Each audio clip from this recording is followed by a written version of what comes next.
Subscribe to our YouTube channel and press the bell icon to get the latest updates. Hello everyone. In my new column for ThePrint, I write about China's quest to gain global technological supremacy.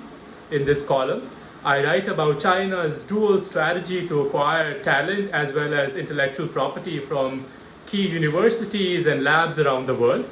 In this column, I explain how talent has played an important role in China's quest to become a leader in science and technology. The dual strategy includes, first of all, industrial espionage, which is quite common in systems like China and some of the other countries. The other strategy is to sign contracts with universities around the world where leading experts have access to information, and that information can be turned into key strategic intellectual property. The acquisition and nurturing of the best talent from around the world and at home is one of the key topics in the 14th five-year plan.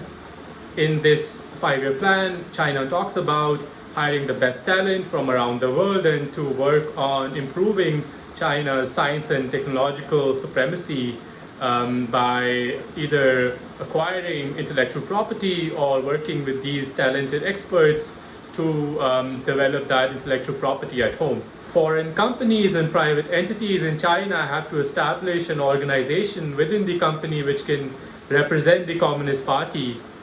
And since 2017, there has been a pressure on foreign companies to establish this organization. It is often known as Party Committee.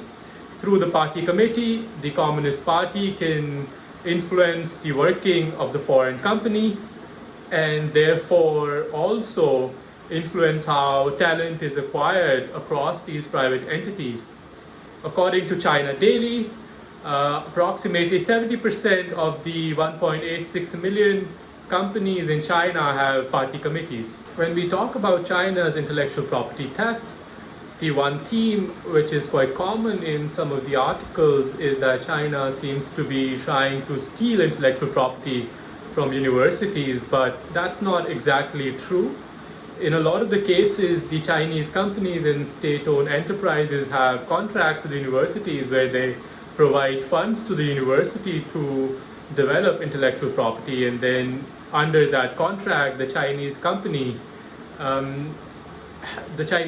has the access to the intellectual property and they own part of that intellectual property which can be used for commercial purposes, and the university on the other side also has part of the ownership on the intellectual property. Chinese telecommunications company Huawei has become a household name around the world because of a series of controversies and a case against Huawei's CFO in the US, and she has been detained in Canada. Huawei has been one of the companies which is known to have used a dual strategy to acquire talent and intellectual property.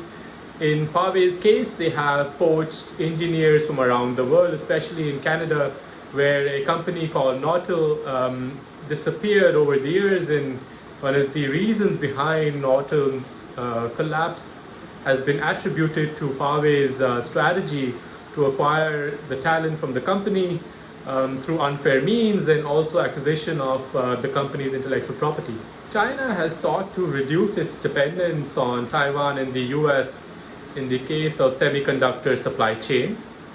China has been essentially left out of the semiconductor supply chain by US's actions in a series of executive orders. And now China is trying to build up their own semiconductor industry. And there is a sort of war going on between Chinese companies to acquire Taiwan's intellectual property or poach their experts from Taiwan. And Taiwan is trying to reduce its own dependence on mainland experts in China by stopping the hiring of experts from mainland. And Taiwan has said that they will ramp up their own production at home of semiconductors, which are currently under grave supply chain crises, and there aren't enough semiconductors available around the world for computers, cars, and all sort of products that rely on semiconductors. It appears that China's strategy to acquire talent and intellectual property is not working anymore. And I believe that China will try to use all loopholes to acquire tech and other kinds of advantage over companies in US, Europe, and around the world.